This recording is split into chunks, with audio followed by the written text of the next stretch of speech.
जय माता रानी। हिंदू धर्म में बुद्ध पूर्णिमा का विशेष महत्व है। जाने इस साल मई में बुद्ध पूर्णिमा कब है। बुद्ध पूर्णिमा सिर्फ बौद्ध धर्म के लोगों के लिए खास नहीं है, बल्कि हिंदू धर्म में खास महत्व रखती है। बुद्ध पूर्णिमा को वैशाख पूर्णिमा के नाम से भी जानते हैं। इस दिन भगवान बुद्ध का जन्म हुआ है, इसीलिए इसे बुद्ध पूर्णिमा भी कहा जाता है। मान्यता है कि बुद्ध पूर्णिमा पर स्नान व दान के साथ महात्मा बुद्ध की शिक्षाओं के प्रचार प्रसार करने का भी महत्व है। बुद्ध पूर्णिमा की तारीख क्या है। वैदिक पंचांग के अनुसार वैशाख पूर्णिमा तिथि 11 मई को रात 8:01 पर प्रारंभ होगी और 12 मई को रात 10:25 पर समाप्त होगी। उदया तिथि के अनुसार बुद्ध पूर्णिमा 12 मई 2025 को मनाई जाएगी। बुद्ध पूर्णिमा का महत्व। बुद्ध पूर्णिमा के दिन महात्मा बुद्ध का जन्म हुआ था और इस दिन उन्हें ज्ञान की प्राप्ति हुई थी। इस तिथि को ही भगवान बुद्ध को बोधगया में बोधि वृक्ष के नीचे गहन तपस्या के बाद सत्य और ज्ञान की प्राप्ति हुई थी। यह दिन ध्यान, तप, करुणा के अभ्यास का प्रतीक है। महात्मा बुद्ध से जुड़ी पौराणिक कहानियाँ। हिंदू धर्म की पौराणिक कथा के अनुसार भगवान बुद्ध का नाम सिद्धार्थ था। सिद्धार्थ राजकुमार थे। गृहस्थ और संपूर्ण वैभव होने के बाद भी राजकुमार सिद्धार्थ को जीवन नीरस और उद्देश्यहीन लगता था। सिद्धार्थ ने सत्य की खोज में 7 वर्ष बिताए। अंत में वैशाख पूर्णिमा पर बोधि वृक्ष के नीचे उन्हें ज्ञान की प्राप्ति हुई। मान्यता है कि बुद्ध पूर्णिमा पर भगवान बुद्ध को खीर का भोग लगाया जाता है। बुद्ध पूर्णिमा का पर्व हिंदू और बौद्ध दोनों ही धर्मों के लिए अत्यंत महत्वपूर्ण होता है। यह दिन न केवल भगवान गौतम बुद्ध का जन्मदिन है, बल्कि इसी दिन उन्हें सत्य का ज्ञान भी प्राप्त हुआ था। बौद्ध धर्म के अनुयायी इस दिन को भगवान बुद्ध द्वारा दिखाए गए जीवन के सत्य और उनके धर्म के उपदेशों का पालन करने के रूप में मनाते हैं।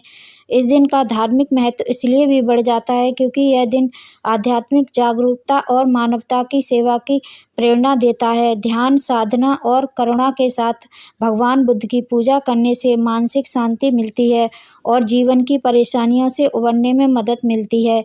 हिंदू धर्म में भी इस दिन का महत्व क्योंकि इसे भगवान विष्णु के 9वें अवतार के रूप में देखा जाता है। भगवान बुद्ध ने जीवन के दुख, पाप और कर्म के फल को समझाया है और इसे पवित्र उपदेशों के माध्यम से मानवता को दिखाया है। इस दिन को आध्यात्मिक उन्नति, आत्मिक शांति और पुण्य अर्जन का अवसर माना जाता है। बुद्ध पूर्णिमा के दिन रवि योग है और भद्रा पाताल लोक की है। रवि योग सुबह 5:32 से बनेगा, जो सुबह 6:17 तक रहेगा। रवि योग में सभी प्रकार के दोष मिट जाते हैं। उस दिन भद्रा का प्रारंभ सुबह 5:32 से होगा और यह सुबह 9:14 तक रहेगी। इस भद्रा का वास पाताल लोक में है। इस साल गौतम बुद्ध की 2587वीं जयंती है। 12 मई को वैशाख पूर्णिमा के अवसर पर भगवान बुद्ध की 2587वीं जयंती मनाई जाएगी। इस दिन बौद्ध धर्म के अनुयायी प्रार्थना करते हैं और भगवान बुद्ध के उपदेशों का पालन करने का प्रयास करते हैं। वैशाख पूर्णिमा के दिन भगवान बुद्ध का जन्म लुम्बिनी में हुआ था, जो इस समय नेपाल में है। जब भगवान बुद्ध ने अपने प्राण छोड़े तो उस दिन वैशाख पूर्णिमा थी। बिहार के बोधगया में बुद्ध को ज्ञान की प्राप्ति हुई और कुशीनगर में उनका निधन हुआ। ज्ञान प्राप्ति के बाद भगवान बुद्ध ने पहला उपदेश सारनाथ में दिया था।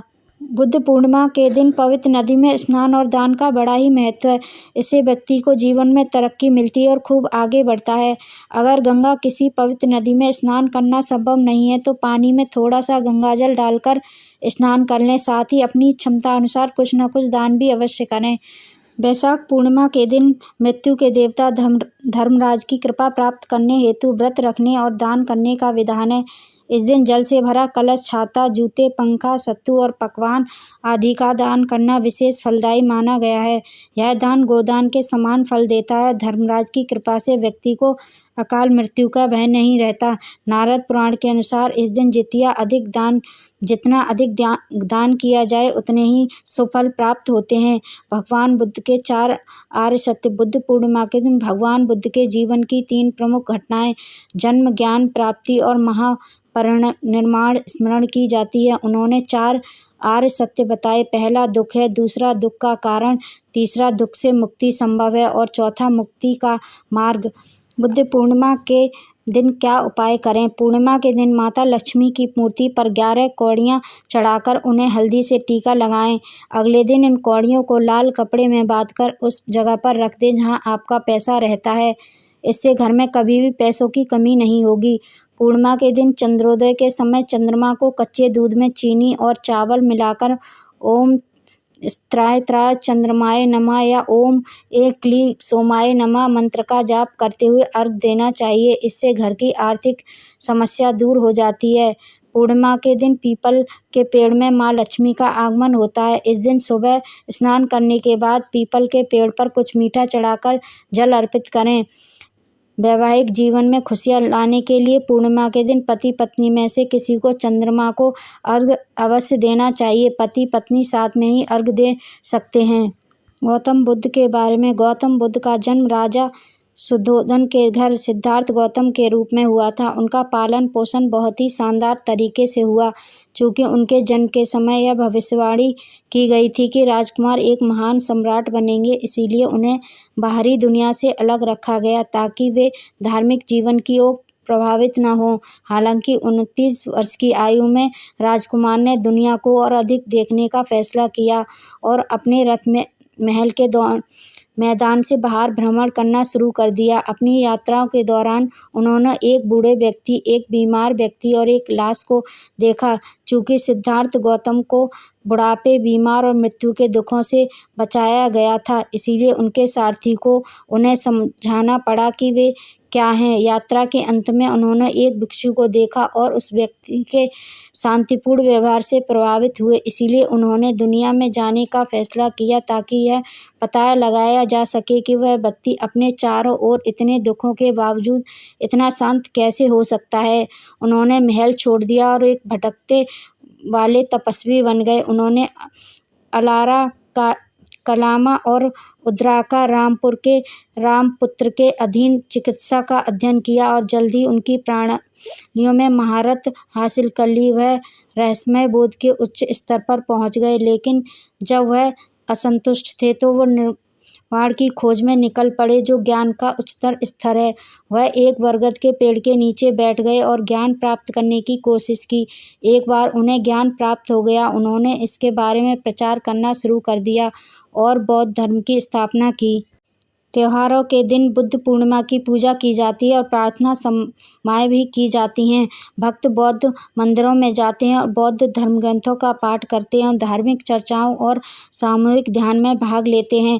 त्योहारों के अवसर पर बोध गया और महाबोधि मंदिर को रंग बिरंगी सजावट से सजाया जाता है और बोधि वृक्ष के नीचे विशेष प्रार्थना की जाती है जहाँ गौतम बुद्ध को ज्ञान की प्राप्ति हुई थी। दिल्ली के राष्ट्रीय महासंग्रहालय में लोग इस अवसर पर भगवान बुद्ध के पवित्र अवशेषों को देख सकते हैं। त्योहार के दिन चावल और दूध से बनी खीर नामक एक मीठी डिश बनाई जाती है जो गौतम बुद्ध को बहुत ही पसंद थी।